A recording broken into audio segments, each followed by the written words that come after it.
At number 15 is the History Channel Battle for the Pacific, a game that feels like an example of video game blunder instead of in-depth historical adaptation. Developers Magic Wand Productions gave everyone a game that's meant to showcase the doom and gloom of war, but instead it's a technical failure with so much clutter. It was heavily criticized for its repetitive action, bad narrative for a history-based game, and short game length. Aside from that, the graphics were insanely outdated, even for a 2007 game. What happened? Well, it's a good thing they're talking about aliens now. It has a play score of 5.05. In number 14 is Star Trek the video game. Movie to video game adaptations are always at risk for being a cash grab, and it doesn't really have to tie into their source material. Star Trek the video game proves that it's always going to be like that. It fails in every aspect of video game design. It's set in between the first and second Star Trek movies. Most players talk about how terrible the pacing is. It's good, but after a while it gets mind-numbingly generic. Its third-person mechanics feel so wonky, and most of its lip-syncing feels like a mess. Even J.J. Abrams told everyone that this game was an utter disappointment. It has a play score of 5.01. Number 13, Quantum Theory. Think of this game as a low-budget Gears of War. Apparently, this third-person cover-based shooter doesn't mind the gaps. It's a clunky experience that doesn't capture the essence of a shooter, even with a forgettable story. Developed by Tecmo Koei, a developer that's been known for their insane amount of games with heavy action mechanics with a blend of RPG, has undeniably failed to present their game with tons of bad elements. Most critics laid out the concerns on the game's graphics, which is downright ugly. The combat is typical and the enemy AI feels brain dead. It's one of those games that doesn't deserve to be played twice, nor even once. I feel sorry for everyone who's played it. The game sucks. It's not a theory, it's a fact, and it has a play score of 5. Number 12 is Pimp My Ride. If anyone wants to get their car pimped to a favorable fashion, get to the TV show instead of playing this mess of a game. Everything feels like an uninspired piece of crap, with little presentation to make the game better. With the frequent frame rate drops, gameplay mechanics, and replay value, it's a nightmare for someone who looks for a game with content. Even the PSP version was known to have embraced technical problems, such as severe stuttering. It's a game that doesn't need to be played on any platform, even the PSPs. Just like its cars, the game is a pretty cheap refurbishing of the TV show, with a play score of 4.99. Number 11 is Rogue Warrior, one of Bethesda's worst published games to date. Rogue Warrior takes an autobiographical story of a veteran US Navy SEAL with cold-blooded political agenda. Voiced by the man, the myth, the legend, Mickey Rourke. He takes the killing in the most predictable, easily exploited, and terrible voice acting a game has delivered. The execution was so terrible that this game was known as one of the worst games during 2009. It was universally panned by critics for its short game length, cringy dialogue, and clear evidence of rushed development. Even the multiplayer wasn't enjoyable. It has a play score of 4.95. Leisure Suit Larry, box office bust. The Leisure Suit Larry series has always been full of crude inanities, but it seems as though they took the box office bust subtitle too seriously, taking a monumental crap on modern video gaming history. Sent on a sleuthing mission to his wealthy uncle's studio, Larry Lovage goes on to make lewd remarks, bestiality quips, and fart jokes, like an embarrassingly unfunny 4chan tryhard. And, to top it all off, it has equally awful platforming and controls that makes even their repetitive gameplay feel hard. It has a play score of 4.94. 9 is Fast and Furious Showdown. Of course, movies to video games are killing themselves with their obvious cash grabs and underdeveloped game designs. We couldn't find a more demeaning approach to this wreck of an entry. This game is an insult to the Fast franchise, and it's obvious Paul Walker didn't die for this. It's loaded with game-breaking bugs, poor driving mechanics for a stunt racing game, terrible shooting, and awful graphics, straight out of the windshield. There's no reason to buy this game, as it's a catastrophic ride to what plays worst games. It has a play score of 4.85. Number 8 is Raven's Squad, Operation Hidden Dagger. This game had a wonderful idea of mixing together two gameplay types, real-time strategy and first-person shooting. It's a very interesting concept, but why would it be on this list if it was so good? Raven's Squad is an abysmal game that tries to be ambitious. This hybrid of a game lets you think that strategizing was the key. In fact, its strategy mechanics were so outplayed by the game's focus on first-person shooting. There's no technical level on how to play this game since it's so linear and unchallenging. It's easy and it's bad. Looks like their operation has failed with a play score of 4.82. Number 7 is Amy. Jeez, a terrible survival horror game? Apparently. VectorCell decided to remove all quality control and release a game that makes you question every nature of its horrifying story. Yes, it's probably scary if you try to think about it, but the amount of flawed gameplay designs make you squeal in terror more. Guide Amy to her salvation and escape from the terrifying creatures that befall her presence.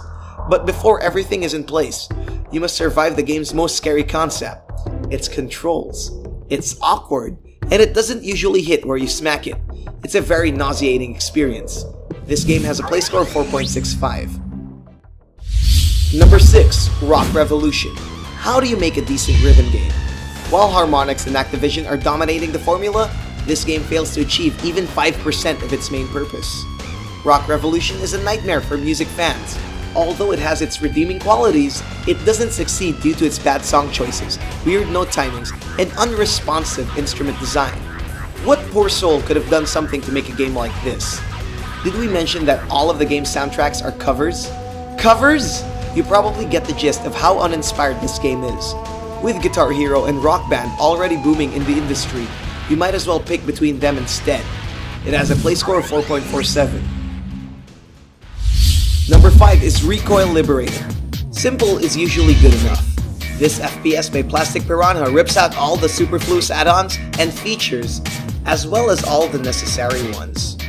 Recoil Liberator actually looked promising before its release, with expectant gamers thinking the FPS genre is finally gonna have some fresh players. What they got instead is a shallow skeleton of a shooter with no campaign, faulty aiming mechanics, and ugly-ass models. It's a miracle it got to 650 MB. Sure, let's call it the most straightforward shooter, but it's also the most boring and unrewarding. It has a play score of 4.43. Number 4 is Way of the Dog. Snoop Dogg has been through weird stuff in the past, and yes, his rap career has slowly drained from the bottom of the sink. But he's one of the OGs that took most people into rap. But this game?